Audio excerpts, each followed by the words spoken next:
We are only 10 days away from the start of the High Republic, and we've gotten another excerpt from one of the highly anticipated books. This time from the young adult novel Into the Dark by Claudia Gray, a book that I have very much been looking forward to. I figured I would break down this excerpt, and then you can decide for yourself if it is a book worth picking up. Unlike the 8 chapters we already got for Light of the Jedi, this doesn't tell us which chapters we're reading from, but I assume it's within the first 5, but let's get into it. The passage introduces us to 2 new Jedi characters, a Togruta Jedi Master named Jorah Mali and her apprentice, Reath Silas. The scene takes place in Coruscant as they fly through the city on a PIR airspeeder, chasing after pirates. With Coruscant being the Republic's capital, it makes it hard to believe that anyone would be willing to steal from this area, but the passage goes on to explain that everything about the planet is vast, which gives more opportunities for concealment and escape. And at this time, Coruscant was still becoming a more ordered place, as far as government and security goes. Throughout the chase, Jorah begins to sense the pirate's next move, and right before she can call out orders to Reath, he ends up anticipating the move as well. Jorah is left impressed by this mood because Reath is a Jedi who is not as strong in the Force as others, but in turn works harder than almost any Padawan Jorah has ever known. Everything he does through the Force requires more effort on his part. Jorah explains this to the reader with some examples, which includes a moment where Reath taps into her thoughts. He tuned into my thoughts not through his natural gift, but through efforts of will, and he did it faster than the naturally gifted ever manage. The chase continues as the pirate skiff comes out from the maze of buildings, giving Reath a clear shot with a tow cable. Unfortunately, Reath is not familiar with the engine specs of the skiff, so he is left unprepared when the pirates decide to nosedive directly toward the ground, taking the Jedi along with them. Jorah leaps from the airspeeder, landing directly on the pirate skiff, and begins to slice her way in with her lightsaber. The pirates are caught off guard by the Jedi, and they don't even try to attack her, and instead of fighting,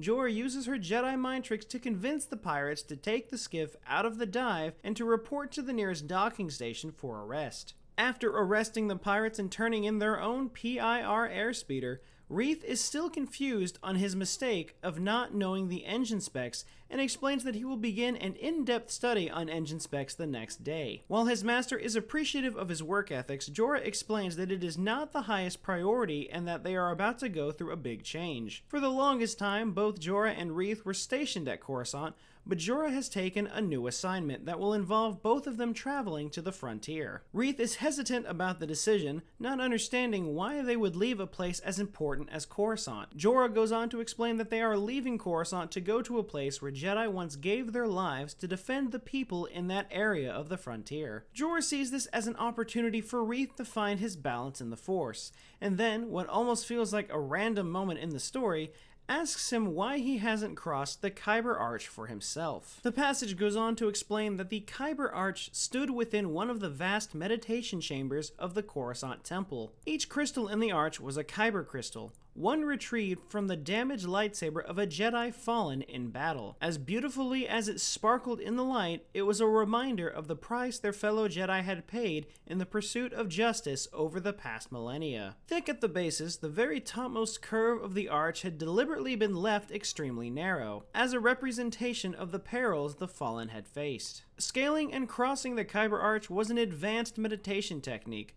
Most Jedi never attempted it, only those who felt called to do so by the Force. Reath, however, takes the question literally and explains to Jorah how he could physically cross the arch. But Jorah knows that no Jedi has ever crossed the Kyber Arch on their own, and once Reath understood the reason for that, he would understand why they were headed for the frontier. He doesn't seem to quite understand the reasoning still, but ends up asking where specifically they're going in the frontier. Jorah answers with Starlight Beacon, and the excerpt ends. I really feel that Into the Dark is going to have a lot more action-filled moments, but that's honestly not what caught my attention. The biggest grab for me is that we are focusing on a Jedi who is not all-powerful with the Force. Having a character who struggles with his abilities with the Force just sounds more fascinating to me, especially since from this, we know that he will be very limited in what he can do on his own. Another thing that interests me is the Kyber Arch.